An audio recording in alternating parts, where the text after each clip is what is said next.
Claire Monroe was merely another exhausted and overburdened young medical intern when she caught a sound no one else seemed to hear, a whisper-soft cry from a baby left behind in the hospital's long-forgotten wing. That faint sound drew her into a world of devastating choices, soul-deep sacrifice, and a love that would surpass every expectation. Stay tuned until the end of today's story to learn how a single quiet act of compassion from one woman could echo across decades, altering not only one child's fate, but many. And please, don't forget to let us know where in the world you're listening from. Claire's first week at the city hospital was nothing like what she had envisioned. Fresh out of medical school, she had dreamed of sunlit hallways, calm professionals, and young patients healing under tender care. Instead, she was thrust straight into the chaos of the pediatric infectious disease ward, where fatigue and short staffing ruled. But one evening, everything shifted. After a grueling 13-hour shift, Claire shuffled down the hall toward the isolation wing, an area staff generally avoided. The air was thick with an unpleasant odor. She glanced at the feeding chart, and her heart clenched. It had been more than 10 hours since the last recorded feeding. She rushed toward the crib. There she found him, a tiny infant no older than 6 months. Still and fragile, his lips were dry and cracked, and dried tears streaked his little cheeks. He didn't even cry anymore, just let out the faintest whimper. Something inside Claire broke. She gathered him gently in her arms and whispered, "I hear you. I'm here." His name was Noah. He had been diagnosed with cerebral palsy and struggled with respiratory issues. His birth mother had abandoned him immediately after delivery, and at that moment, Claire made herself a silent vow. This child would never again feel like he didn't matter. Though still just an intern, Claire took it upon herself to care for Noah. She learned to massage his tense muscles, dove into early intervention research, and crafted a personal care schedule just for him. The senior nurse, Nora Simmons, offered a weary warning, the kind of wisdom born from decades in overwhelmed pediatric wards. "Don't get too close, Claire. You'll burn out." Her words weren't cruel, but seasoned with the tired realism of someone who had watched many idealistic interns collapse under the emotional weight. Claire met Nora's eyes, but didn't respond. Something inside her had shifted. She couldn't quite name the bond she felt with Noah, but she knew she couldn't walk away. There was something far deeper than duty tying her to that crib. Her fiancé, Ethan Walsh, quickly picked up on the change. "You're doing overtime? For a baby that isn't even yours?" he scoffed. Claire tried to explain. Noah had no one else. This wasn't pity, it was love. But Ethan grew increasingly impatient. Every time she mentioned the baby, his expression hardened. "You're not his mom," he barked one evening. "This isn't your problem. You can't rescue every lost cause." She tried showing him photos. Noah smiling, responding to her voice. Even the therapists had noticed improvements. But Ethan didn't see any of it. His eyes were on their wedding, on the perfect life they were supposed to be chasing. Sunday brunches, career growth, and a home with a white picket fence. Eventually, the tension boiled over. "Claire, it's him or me. You can't have both." The silence that followed was long and heavy. She almost hoped he'd take it back, soften his stance, finally see what she saw, but he didn't. Claire chose Noah. Her parents weren't much more supportive. "What future are you even building, Claire?" her mother sobbed. "You're sacrificing your life for a disabled child." But Claire saw what no one else did. Noah wasn't a burden or a pity case. He was a child who just needed to be loved. She plunged into the adoption process, meeting rejection after rejection. The paperwork was endless, forms needing other forms, signatures that had to be notarized, and still, the authorities questioned her.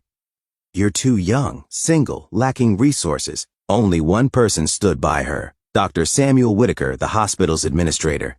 He used his connections, drafted a glowing letter of recommendation, and offered 3 simple words: fight for him.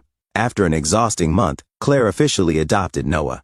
She transformed her modest apartment into a warm haven filled with lullabies, colorful toys, and love. Then came Dr. Daniel Reyes, a pediatric neurologist with a gentle smile and kind hands. He treated Noah like any other child and offered Claire the emotional support she hadn't realized she was missing. He began stopping by more often, bringing children's books, sensory tools, and laughter. Eventually, something more than friendship began to bloom. Daniel's parents weren't thrilled. "You're dragging our son into your pet project," Elena Reyes coldly told Claire. But Daniel stood firm beside her, and in that, Claire found someone who truly understood her. They married in a quiet ceremony. Nora brought an enormous cake, and Dr. Whitaker officiated. But the true star was Noah, walking with the help of a frame, who proudly brought his mother the bouquet, his hands shaking but his smile unshakable. Soon after Daniel adopted Noah too, it merely made official what was already real. He had long been Noah's father in every sense that mattered.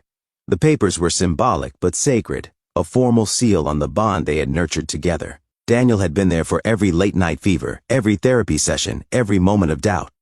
They had become a family, through and through. The years moved on. Noah flourished. Despite what the doctors once said, he learned to talk, to walk, and to thrive. At 5, he was walking without assistance. At 10, he read at his grade level. By 15, he stood in front of rooms full of parents and professionals, sharing his story, his trials, his progress, and the tiny triumphs that rebuilt his confidence, one step at a time. Driven by everything she had experienced, Claire returned to school. She became a certified rehabilitation specialist and mentored young therapists. Her work with Noah became a benchmark, a guide for others. With Daniel, she founded a center, Little Steps, dedicated to neurorehabilitation in young children. It became more than a clinic, it became a safe place. Dozens, then hundreds of families came through, and each time she saw a child speak their first word or stand for the first time, she thought of the baby whose whisper had once changed her life. Now in college, Noah was studying psychology. He introduced Claire and Daniel to his girlfriend, Lily Thompson, a brilliant child therapist. One night, while having dinner at home, Lily gently took Noah's hand and looked at Claire with misty eyes. "We're expecting," she said. Then she added, voice trembling, "and we're launching a nonprofit. We're calling it Silent Love." She paused. "It's inspired by your story, Claire, the whisper that changed it all. We want to support early care and provide family education for children like Noah, because of what you gave, because of your love when the world had none to give." Claire sat silent, her eyes flooding with tears, filled with pride and gratitude. Her heart felt like it could burst. She realized that her story didn't end. It had simply been passed on, carried forward by the life she once cradled in a quiet hospital room. At Little Steps, a hesitant couple once arrived, unsure if they were capable of adopting a child with cerebral palsy. Claire, now the center's director, welcomed them with a warm smile. "Let me share a story with you," she said. That evening, Claire sat on her back porch and read a letter from Nora Simmons, the retired nurse from the hospital. It read, "I thought you were making a mistake, but I was wrong. You didn't just save one boy. You changed everything, one heart at a time." Looking up at the stars, Claire thought back to that forgotten wing, to the night a baby's cry went unheard, except by her. One whisper of pain had become a lifetime of love, because sometimes it's the softest cries that leave behind the loudest echoes. If you were in Claire's shoes, would you have listened to that whisper, or walked away like the others? Share your thoughts in the comments, and thank you for listening to Storyline Narratives.